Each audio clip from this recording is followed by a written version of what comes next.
begin the newspaper analysis this morning on the Daily Trust newspaper.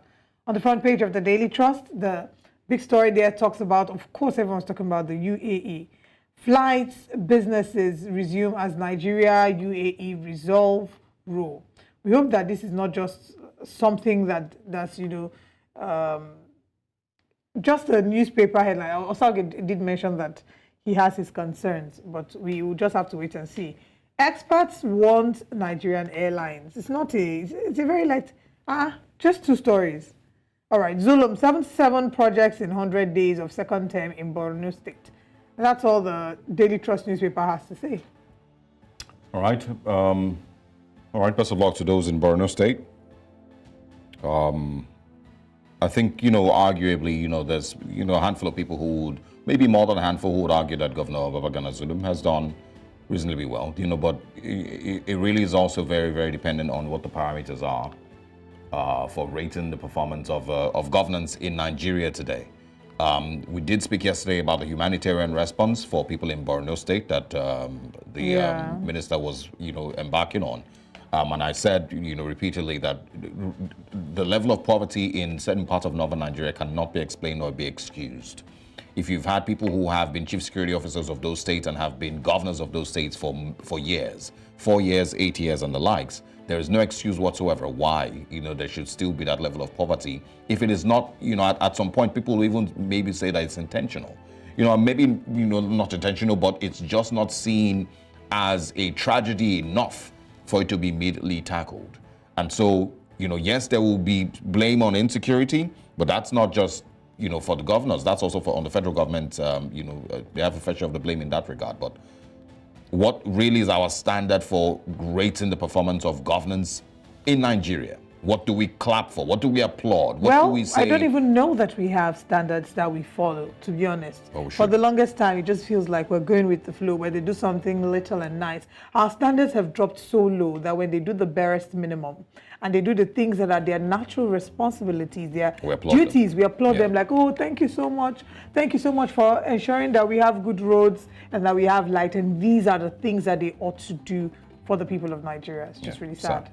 All right, let's move on to the Punch newspapers. Right next, it says here, Tinubu special investigator faults CBN audited reports. Central Bank allegedly pays over 400 million naira to IFRS Academy for accounting guidelines.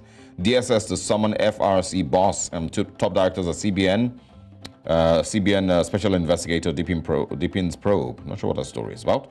Pengerson reacts as Dangote refinery misses production deadline. It is said that, it likely, there are speculations that it may not, become fully functional till at least 2025. Morocco earthquake death toll rises to 2,700. And also, operators excited as UAE reportedly lifts visa ban on Nigerians. Still on the Punch this morning, a sad story there. You can see pictures on your screen. Obasanjo and governors mourn as doing of accountant Akintola Williams dies at 104. Corruption, biggest hindrance to Nigeria's democratic development, says a global report. A lot of people would agree. And also, a court remands a jealous lover for killing girlfriend. 2.9 billion naira fraud. Jonathan's godson and 2 others jailed 6 years. These are the big stories on the Punch newspapers. That story about court remanding a jealous lover for killing the girlfriend. Yeah. We will keep talking about it. When you're in a relationship that looks remotely abusive, run for your life. The moment they've started hitting you and they come back to beg, they will not get over it. I heard of a story a few days ago, and this wasn't someone far. The person who was being abused was telling me of the things that her partner had done to her. I can't even say the things that this young man had done to her on television because of how gory the details are. And the thing is, unfortunately, with abuse, there's a cycle that is being built. And then the abuser at some point, or the abused at some point, is bound to the abuser. They think they love them, but it's not love. It's a trauma bond. And after a while, you start to make excuses for them until one day you lose your life because they'll kill you. So please, if you're in an abusive relationship, get help. Speak to a therapist, get help, and get out whilst you're alive. Yeah. Let's move away from the Punch newspaper to the Daily Independent. On the front page of the Daily Independent, the big story there says, masses won't eat good policies and intentions. Nasu tells Tinubu, very important headline there, because intentions are as good as they are. Intentions, that's what it is. We want to be able to see these intentions being translated into the prices of fuel, the prices or the price of foods, goods and services. It's not about we intend to, I want to. Nearly never kill the bird. That should be an African proverb. Nearly cannot kill a bird. Almost cannot kill a bird. All right. They've asked federal government to resuscitate oil refineries and probe monies for repairs. Tribunal declares La Long winner of Plateau South senatorial election on page 6. We have also UAE lifts visa ban on Nigerians, secures return of Emirates Airlines on page 29. UK opens visa center in Enugu. So did they have a visa center there before? No, actually. So this is, and I did get a message from someone yesterday celebrating it. Wow. So now there's, So how people did they in the used to do southeast, before? So they just come to travel Lagos. Wow. Yeah, they just come to Lagos or Abuja. So now they don't have to leave the southeast, to get those visa interviews. It's great. It's actually great news. It's really, really great news, because there's a ton of travelers, going to the UK and the America and Dubai and wherever else from the UK, from the southeastern part of Nigeria. A ton of them. Wow. Anyway, that's great news. We hope that there'll be a more even distribution of some of these visa offices, visa centers to aid freedom, aid access. The one thing that we're struggling with, though, for those of us in Nigeria, in Lagos, the visa office can be quite overwhelming. I wish that there would be like different offices, or there'd be a way that they would regulate it. I think I use this opportunity, since we're talking about visa centers, to talk about the drama and the chaos that abounds in a number of visa offices. The one on Freedom Way Admiralty, I think, is VFS. Is it VFS or TLS? I'm mixing them up now. VFS on Freedom Way is utter chaos. What's happening there? You'd be there, you'll be queuing for hours.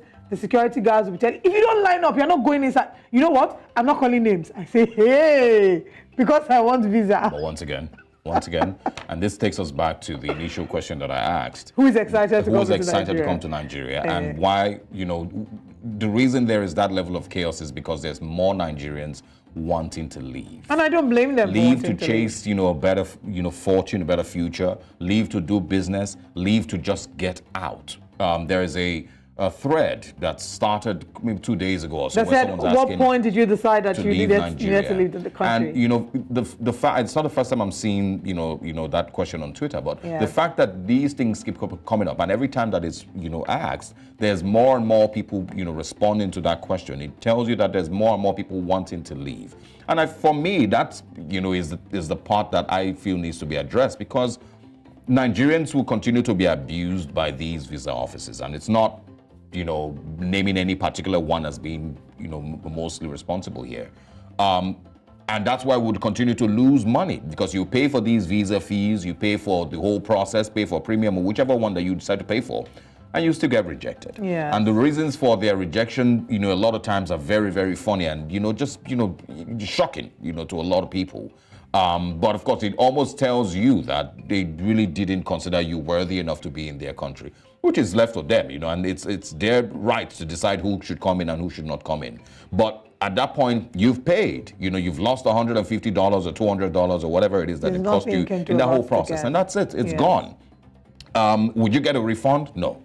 Would they refund you after rejecting you? No. But I mean, maybe you're paying for their services. Will you get maybe like 50% refund? No. But the reason that, you will go back after that experience is because Nigerians are desperate to leave the country for greener pastures, regardless of how much you want to paint the country as, oh, it's getting better, there's, no need to leave, there's grass isn't greener on the other side. You're talking nonsense.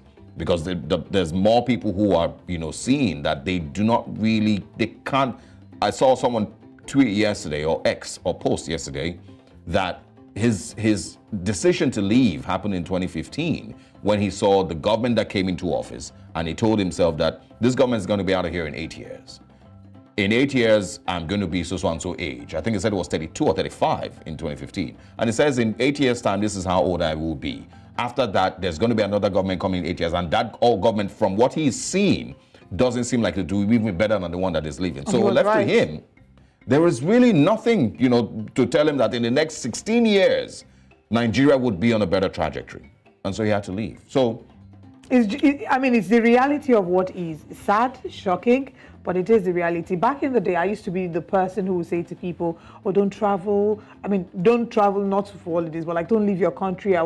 I still am a very patriotic Nigerian, but I think that in all fairness, I cannot judge people's choices. Yeah. For those who have decided to leave the country, same here. I cannot judge their choices. At the end of the day, people should do what works best for them. But like you, I share the desire and the passion to see a Nigeria that people are excited to run to, people are excited to visit, people are excited to come and live in, you know, just and make a life here where it would be like, oh, I got a Nigerian visa. You know, the way people would rejoice in Nigeria about getting a US or a UK visa. We want Nigeria to become that country that people will be excited to get her visa. But I mean, it's baby steps, one day at a time. Absolutely. Absolutely. All right. Still on the front page of the Daily Independent newspaper, Abbas, Sanwo-Olu, Abiodun, Obaseki, Mon, Akintola Williams. And still on the front page as well, federal government okays United Nigeria Airlines for UK, US, 4 other international routes.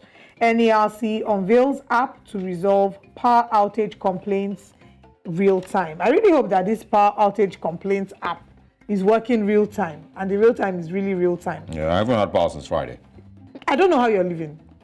I don't know how you're surviving. In the early ages. Wow. Federal government launches new mechanism to reach children yet to receive routine vaccine.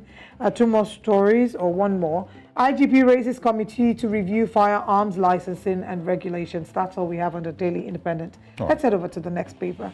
Right, the Daily Sun comes up next. It's going to be our final paper this morning. It says there, once again, the UAE, I'm going to just add allegedly, lifts visa ban on Nigerian travelers. Decision taken after parley with Tinubu.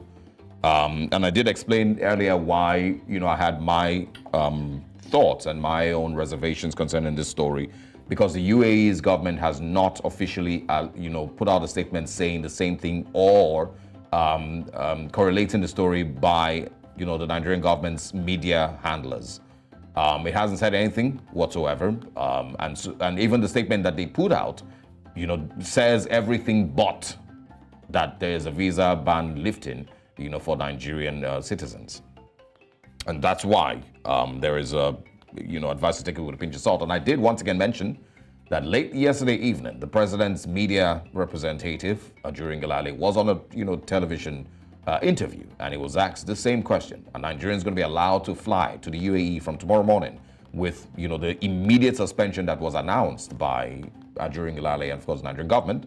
And he didn't really, you know, get to answer the question directly and give, you know, any clarity on any of that. So it's seemingly, you know, speculative. It doesn't seem like, you know, much has changed with the visa ban. But we'll see. All right. UK Visa Center in Enugu will enhance economic partnership and cultural exchanges. Also, PDP knocks Tinubu legal team over PEPT judgment, and CTC kicks against federal government's planned Fulani colonies in Benue, urges, who's this now, Aliyah, to reject it. Also, federal government flared 4.2 billion naira SCF gas, lost $22.9 billion between 2012 and 2021, says Nostra. Eulogies as Akintola Williams, account legend, dies at 104. And also hoodlums raise another Imo monarch's palace. We can also find here reps. LP loses 3 seats in Abia. Edo Tribunal dismisses LP APC petitions against Akpatasan Yahweh. Just to quickly remind everyone that the Election Petitions Tribunal is still ongoing, and there would be other casualties. Edo Deputy Governor Shaibu moves out of official residence. And of course, Dry Mouth Tribunal returns Labour Minister to Senate.